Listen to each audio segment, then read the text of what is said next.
Hi guys! Welcome back to my channel. So for today's vlog, today is Sunday at syempre guys, nakatugtog na ako ngayon sa simbahan dahil magaling na ang aking dyshydrotic eczema. So nakabalik na ako sa pagsuserve, kaya ngayon masayang-masaya ako guys. Ngayon pala guys ay first Sunday of Lent season. So natapos na nga ang Ash Wednesday last February 14. Syempre kasunod na nun ay ang Lent season.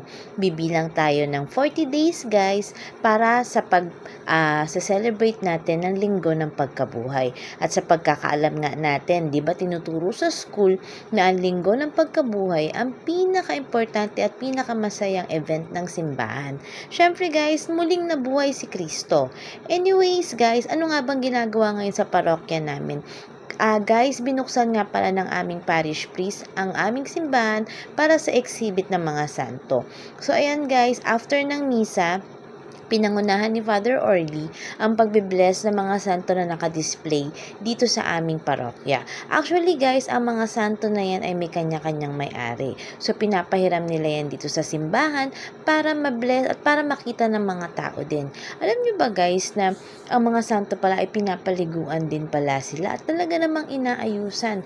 Pinapabanguhan din sila kahit mga imahin lang. Syempre guys, bilang paggalang natin sa kanila at pagbibigay respeto, hindi naman natin sila sinasamba, kundi nire-respeto natin ang mga banal na santo. So, ayan na si Father Orly at kanyang binless nga ang lahat ng mga santo. Actually guys, maraming santo ng imahin ng santo ang nandyan. May santo at santa rin pala guys.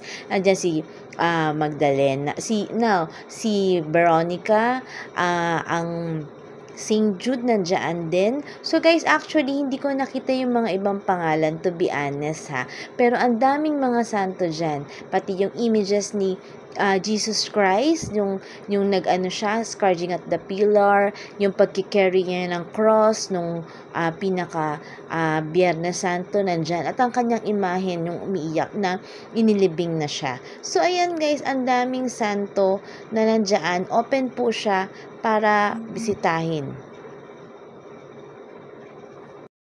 Sa totoo lang guys, ramdam mo na ang Semana Santa. Hindi pa naman ganun talaga, pero yung mga activities na nakalakihan ko nung active pa ako sa simbahan, muling nabubuhay ngayon guys. Nakakatuwa lang kasi kahit na sobrang modern na tayo, puro mga teki na, andyan pa rin ang mga deboto.